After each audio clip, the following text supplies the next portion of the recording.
I thought my life was perfect. My wife, Sophia, was everything a man could dream of. Beautiful, intelligent, and captivating. I, Lucas, a successful architect in Prague, spent my days designing breathtaking landmarks and luxurious homes. Sophia often teased that I treated my buildings better than I treated myself. We lived in a spacious villa overlooking the Vltava River, spent weekends in Vienna, and enjoyed lively dinners with friends. To anyone looking in, we had the perfect life. But lately, I had noticed something changing. Sophia had become distant. Her laughter sounded forced, and her affection felt mechanical. At first, I brushed it off. Stress affects everyone, I thought. But I could never have anticipated the dark truth hiding beneath the surface. It started with something seemingly trivial, a scratch on my car. Sophia had taken my Audi A8 for an evening errand and returned with a dented bumper. She dismissed it as the result of a careless driver who fled the scene. "Nothing serious," she said, avoiding my gaze. I didn't push the matter, but a seed of doubt was planted. A few weeks later, an anonymous message arrived. "Your wife's secrets will cost her. Stay tuned." The unease in my gut grew impossible to ignore. I confided in my best friend, Mark, someone I trusted since our university days. Mark was a straight shooter, unafraid to say things as they were. "Lucas," he said bluntly, "something doesn't add up. She might be hiding something. Let's find out." The next few weeks turned into a haze of suspicion and quiet observation. Sophia's late nights became more frequent, her excuses flimsy. She claimed she was attending yoga classes or meeting friends, but her phone buzzed constantly with messages she kept hidden. I resisted the urge to confront her. I needed proof. The breakthrough came unexpectedly. Mark spotted Sophia's car parked outside a rundown house on the city's outskirts. It wasn't a yoga studio or a friend's apartment. It was the home of Daniel Novak, a known petty criminal with a history of blackmail and revenge schemes. The dent on my car suddenly made sense. One Thursday evening, Sophia told me she was going out with her friends. I played along, kissing her cheek and wishing her a good time. The moment she left, Mark and I leaped into action. Armed with flashlights and determination, we followed her to Daniel's house, which was tucked away on a quiet street. We parked a block away and approached on foot, hearts pounding with a mix of anger and betrayal. Muffled voices spilled out from an open window as we neared. The laughter was cruel, mocking. Then I heard Sophia's voice. "Relax," a man said. "Your husband will love the little video we're recording. It's payback for my car." Mark steadied me as fury surged through me. This wasn't just an affair. It was something far worse. Sophia had betrayed me not only with her infidelity, but by conspiring against me with a man who had a grudge the woman I had loved, trusted, and built my life with was in that room, laughing with the men who sought to destroy me. We moved swiftly. Mark kicked in the door with such force that the entire house seemed to shake. The laughter inside halted abruptly as we stormed in, bats in hand. The scene before me burned itself into my memory. Sophia on the couch, disheveled, her face frozen in a mix of shock and fear. Daniel and his group of cronies stood motionless, their smug expressions dissolving into panic. "What the hell is this?" Daniel demanded, trying to sound in control. "This," I said, my voice low and steady, "is the end of your pathetic little game." Mark swung his bat into a nearby table, smashing it into pieces.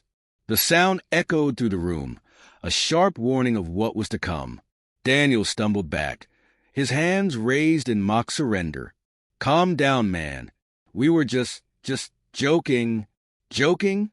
I snarled, stepping closer and pointing the bat at him. "You call blackmail and humiliating my wife a joke?" Sophia tried to speak, her voice trembling. "Lucas, Not a word from you," I snapped, glaring at her. "You've said enough." Daniel, emboldened by his friends, scoffed. "Look," she came to me, "said you were controlling. Boring." She wanted excitement. I didn't force her into anything. Sophia's face turned ghostly pale as the words hung in the air. She stammered, "Lucas, it's not what it looks like.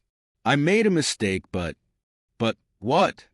I interrupted, my voice breaking under the weight of betrayal. "You thought it would be fun to ruin me? To record this circus?" The truth was unbearable. Sophia, bored with the life we had built together, had sought out Daniel, thinking she'd found an escape. And Daniel, fueled by revenge over the car incident, had turned her indiscretion into a weapon to humiliate me. I took another step toward Daniel, my bat tapping against the floor. The room reeked of stale alcohol and sweat, but the fear in his eyes made it bearable. "Let me explain," he pleaded. "Explain something?" I said, my voice unnervingly calm. "You thought you could humiliate me? Destroy my reputation? You have no idea who you're dealing with." Daniel's bravado faltered. "Look, man, we didn't mean any harm. It was just a bit of fun, you know." "Fun." I swung the bat against the wall, shattering a picture frame. The crash made everyone jump. "Do I look like I'm laughing?" Mark, ever the tactician, pointed to the camera equipment scattered across the room. "Lucas, let's make sure their fun never sees the light of day." Together, we destroyed every device, ripping out memory cards and crushing them underfoot. But I wasn't done. Daniel had crossed a line, and he needed to feel the weight of his actions. "You're going to pay for every second of this," I said, towering over him. "Not just for me, but for everyone you've ever blackmailed." I grabbed Daniel's wallet from the table and rifled through it until I found what I needed. "Ah, your little bar downtown," I said with a smirk. "Wouldn't it be a shame if your landlord suddenly raised your rent? Or if your liquor license mysteriously vanished?" Daniel's face went pale. "You wouldn't try me." I tossed his wallet onto the floor, letting the threat sink in. Before leaving, I handed him the shattered remains of his camera. "Clean up your mess, Daniel. If I hear even a whisper about this, I'll make sure you regret it." Finally, I turned to Sophia. My voice was cold, the last remnants of love and trust shattered. "You made your choice. Pack your things and get out. If you're not gone by morning, you'll regret staying." With that, Mark and I walked out of the house, leaving the broken pieces of betrayal behind. The days following the confrontation were a whirlwind of emotions. Sophia tried to reach out countless times, leaving tearful voicemails and sending long, apologetic texts. Each message followed the same pattern: regret, excuses, and pleas for a second chance. I deleted them all without a second thought. I filed for divorce the following week. My lawyer, Petra, a no-nonsense professional with an iron will, ensured that I kept everything. The villa, my cars, and my investments were all protected. Sophia left with nothing but her clothes and the shattered remains of her pride. Mark remained my unwavering support throughout the ordeal. One evening, as we shared a drink, he said, "You dodged a bullet, Lucas. Better to find out now than later." Despite his reassurances, the nights were the hardest. The villa, once filled with Sophia's laughter and presence, felt eerily silent. Memories of what we once had haunted me, but so did the betrayal that had destroyed it.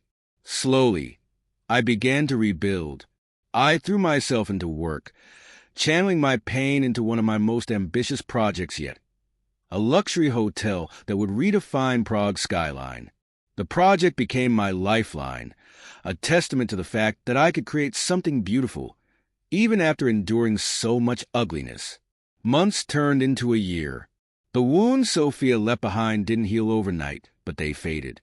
I learned to find joy in the small things: morning coffee on the balcony, long walks by the Vltava River, and quiet evenings with a book.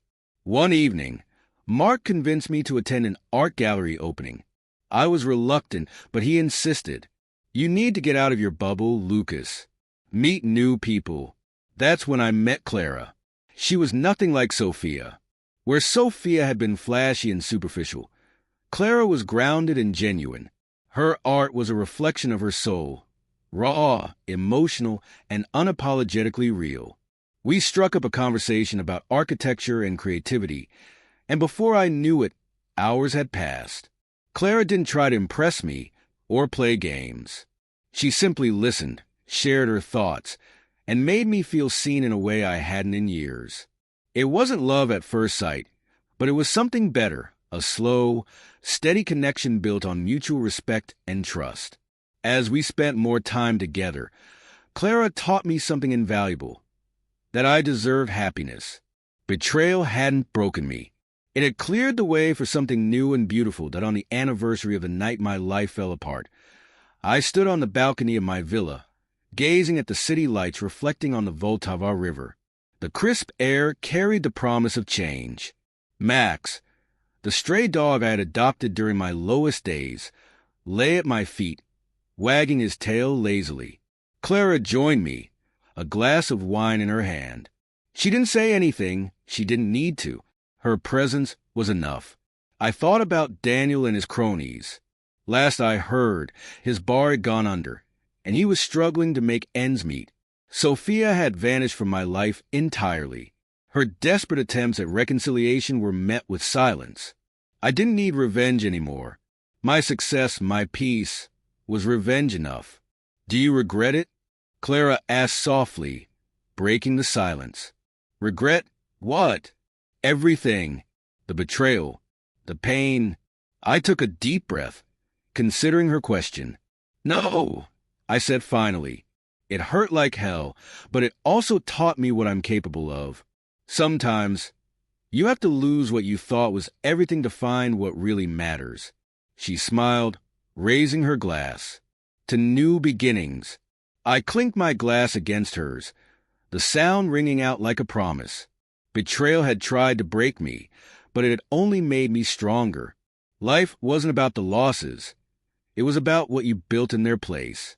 As the city lights sparkled and the breeze carried the scent of renewal, I felt at peace.